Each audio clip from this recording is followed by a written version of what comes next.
So the other day I came across a video that made me want to come out of my retirement. It's a video from our old friend Misha B. Barkin, in which he basically argues that only left-wing flags should be allowed in Anthrocon's fursuit parade. Let's get right into it. No flags are allowed, as they obstruct other fursuiters in the parade. This one's also an edition that has many people upset, myself included. Now I can understand banning giant flags that would be obstructive and in the way, but all flags? That's certainly a choice. Many people, myself included, will wear pride flags around their shoulders when in parades, and this is super validating to a lot of those people who are queer or trans to be able to be out and proud in themselves. Some people travel from very red states to furcons, and this is the only place they can express themselves like that, so to take that away from them feels really shitty. So this is a pattern you're going to notice throughout the video. It's always Republicans and conservatives who are the problem, even though there are many people on the right, myself included, who identify as LGBT and support LGBT rights.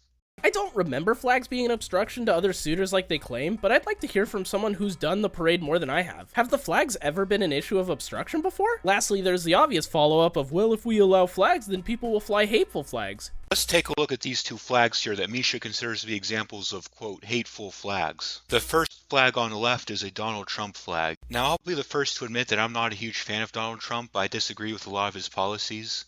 I even understand why supporting Donald Trump may be considered controversial. Hateful, however, is a bit of a stretch. Black and Hispanic unemployment actually went down under Donald Trump's presidency. On top of that, many LGBT people do support Donald Trump, so to say that supporting Donald Trump is inherently hateful is a bit ridiculous. Now, the flag on the right is the Dixie flag. That's not actually the flag of the Confederate States of America. This is what the flag of the CSA looks like if you're curious. I've mentioned this in previous videos, but the Dixie flag is completely different from the CSA flag.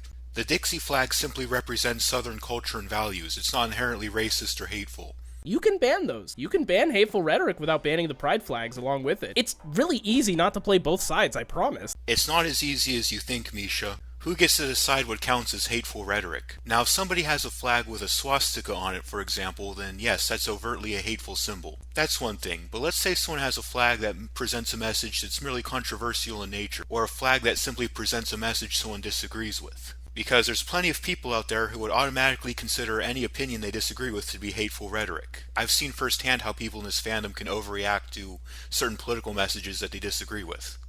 Pride flags, that is. It's fine to ban MAGA or alt-right flags as a whole. But how far to the right does a political message have to be before it's considered alt-right and therefore is banned? This kind of brings up that same problem I mentioned before. In order to implement this policy, you would need people to determine what does and doesn't count as hateful rhetoric, and on what basis would such a decision be made. And let's say that I happen to disagree with a decision made by this council of people or whatever. Let's say, for example, that I don't agree that the MAGA flag is considered hateful. Would there be some kind of appeal process in place? All this seems like a bunch of extra unnecessary bureaucracy, especially at a furry convention where everyone's just there to have fun. Like, is seeing a flag with a right-wing message on it really going to ruin someone's convention experience? No, I'm not debating why. You know why. And this is leftism in a nutshell. I don't want to debate or discuss anything, I just want to shut down people who disagree with me. You're advocating that someone basically be able to rubber stamp what political messages should and shouldn't be allowed to be represented in the fursuit parade. That's a pretty big thing to leave on the table and not discuss any details. There's so many issues that come up, like I mentioned before. Who gets to make this decision, on what basis, and is there an appeal process? These are all issues you need to address if you want to advocate for this, Misha.